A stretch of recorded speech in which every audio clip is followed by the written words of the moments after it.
All right, welcome back, everybody. We're going to be talking about clave today. Yes. Probably one of the harder topics that I think a dancer needs to know, especially if you're a salsa dancer. Yeah, yeah. Clave is kind of the heart soul of salsa music, and we're going to try to break this down using the language that we've been using with subdivision, so hmm that if you ever are in a position where you are playing along with music, which happens a lot, Yeah. you cannot look like a fool. Yes. A lot of times you'll see the DJ jump in with shaker, clave, all sorts of things, and a lot of times I find that in those situations, not all of the time can they stay on time. Yeah. More often than not, the DJ jumping in, and not everyone, not all of them, but every once in a while, it will be more distracting than than is good. So yeah, so we're gonna learn about some clave stuff, maybe some cowbell because I love it. So, what is clave? Can you demonstrate that for us? Yeah, just pull these guys out. Okay. What, you don't keep your claves in your pocket? They don't know that they're in your Oh, pocket. that's true. Okay. Okay, so basically what I've got is I've got two sticks, right? Or just two markers. I love it. And these are just kind of a cheap option. You can get them at These are a very cheap option. those are more cheap. Yeah. Latin Percussion does a great job for beginning stuff. They do. Expo does an excellent job here. Yeah, so they also have some fantastic professional instruments as well. So these are just kind of your starter model. Basically, what I want to do is I'm going to close my fist and I'm going to make a little ridge with the knuckles here, and then the thumb is kind of hanging out to support. And then I'm just going to set the clave in there. So I'm setting it kind of on the bone. Should my dominant hand be holding it or my? Whichever hand you feel more comfortable making technical rhythm patterns is going to be the one you're holding.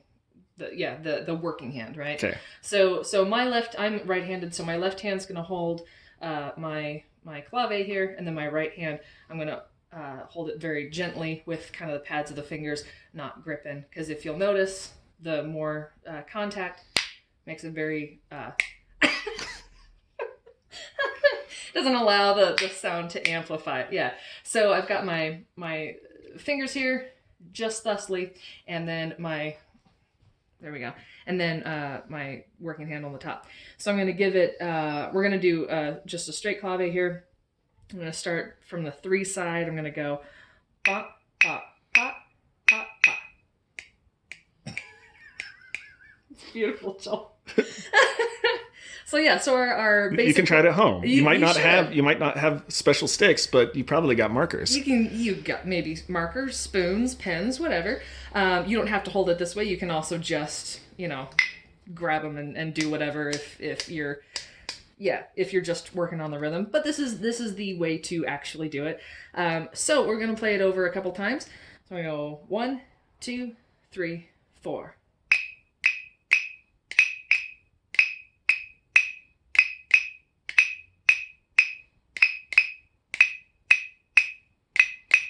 Yeah, nice. I did it. Good job. Very well done.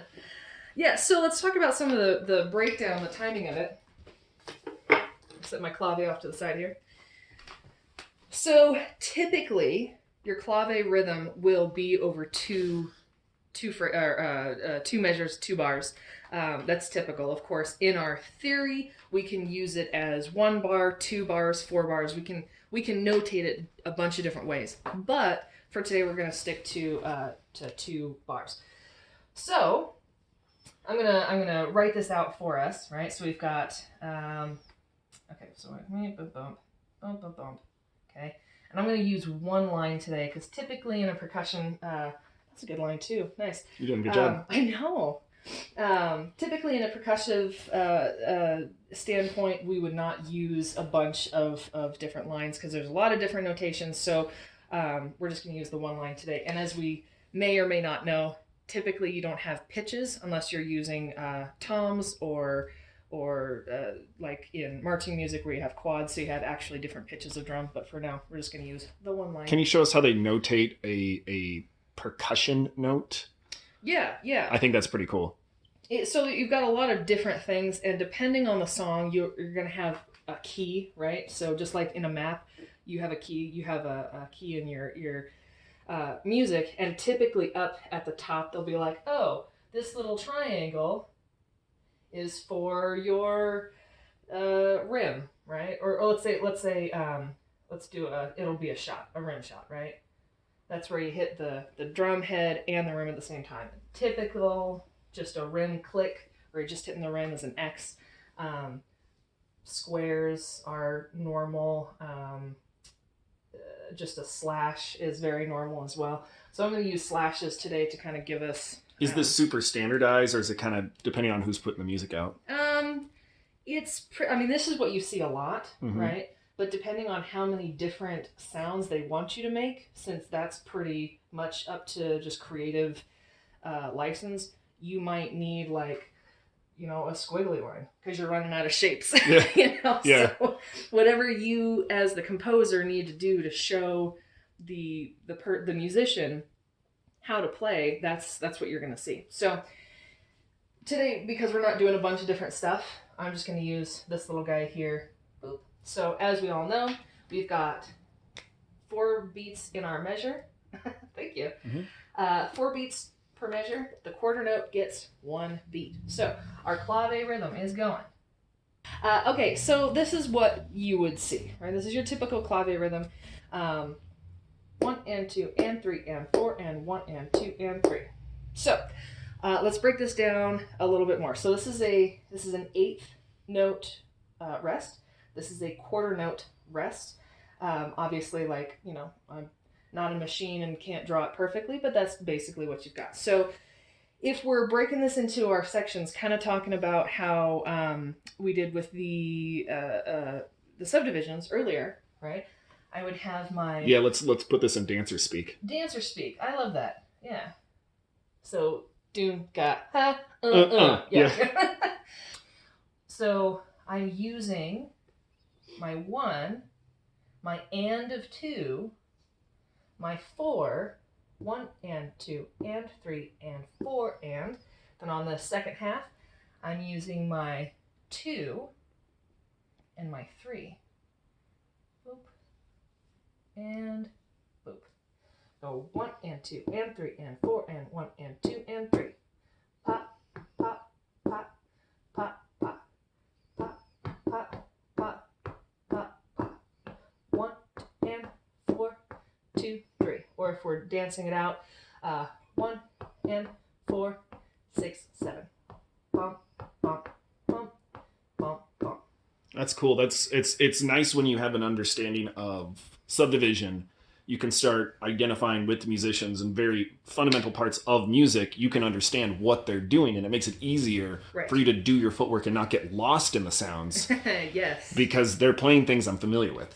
Right. The other thing that's nice is as an instructor, you can tell people when to step, or even tougher for a lot of people if you're doing like arm motions and you're trying to tell them when you're hearing it in the music. Sometimes people don't hear things the same, right? Something that might stand out to me in the music might not stand out to somebody else. So if I can definitively say where I want your hand to go up, right, then this is a little bit easier. But of course, it requires people to learn how to count music, which is not too hard. It's pretty straightforward. So, clave rhythm can be played on anything, but it's generally played on the instrument you were using, right? Right, played with the clave. Those are claves, right? But I could play it on the rim of a drum if I wanted to, or Right, with a cowbell, with a whatever. You could, yep. Typically, what you see in like, so let's say a really great, awesome local band here, the Frim Fram 4. They've got one drummer. They play a lot of... His name's Greg. He's Greg Belzeski. He's awesome. He's amazing. We might have him come on and do some videos. That'd be super cool. Oh, he knows so many cool things. So, you know, he's the only drummer. And of course, he's not going to stop drumming to pick up claves and play this rhythm, right? So a lot of times you will hear with one hand, they'll be playing on like the rim or the side of the drum, maybe some hardware, something to make a good sound, and they'll keep the bass and the cymbals going. So you might not always hear you know, that sound, but that rhythm is the clave rhythm. So you can use different instruments. Basically, use as best as you can. Whatever you got. Right, based upon the facility you're using. All right, Steph, are there other types of clave rhythm? Yes, we can do a reverse clave, which we're basically just flipping the 3 side and the 2 side. So, in my 4/4 here, so I would start with the 2 side, which has the rest on 1, 2, 3, rest on 4. There's our bar, and then we do our 1, 2, and 4. So we've got 1, rest on 2, so beat on 2 and, then we rest on 3 and 4. So we're going 1 and 2 and 3 and 4 and 1 and 2 and 3 and 4 and.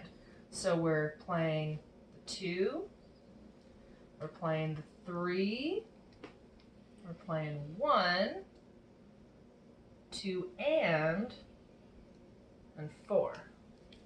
So now our beat is going.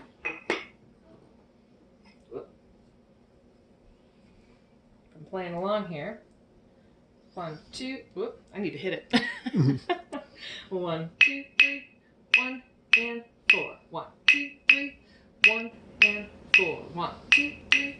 1 and 4. 1, 2, 3. 1 and 4. As compared to 1 and 4. 1 and 4. 2, 3. 1 and 4. 2, 3. 1, 2, 3. 1 and 4. 1, 2, 3. 1 and 4. That's pretty cool. Isn't that cool? Now, you said you can also play it on the cowbell, right? Oh, yeah. I mean, what's better than using a cowbell? I didn't carry my cowbell in my pocket this time, though. So, most of the time, when you're hearing cowbell, especially in salsa music, they're right on 1, 1, 2, 3, 4, 1, 2, 3, 4. But you can totally do it. Or they'll also play just the odds a lot. They'll do 1, 3, 5, and 7. Yeah, 1, 3, 5, and 7, totally fine. But if I was going to do clave, 1. 1. Then your traditional clave rhythm.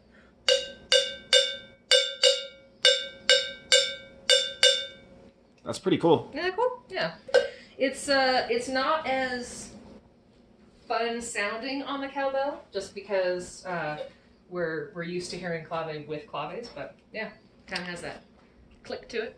So, if that was helpful, if you like what we're doing, if that helped break down clave for you to make it make sense, awesome. If you still have some more questions, feel free to put that in the comments below. If you want to show some support, check out this link. We missed you guys. We'll see you out on the dance floor soon.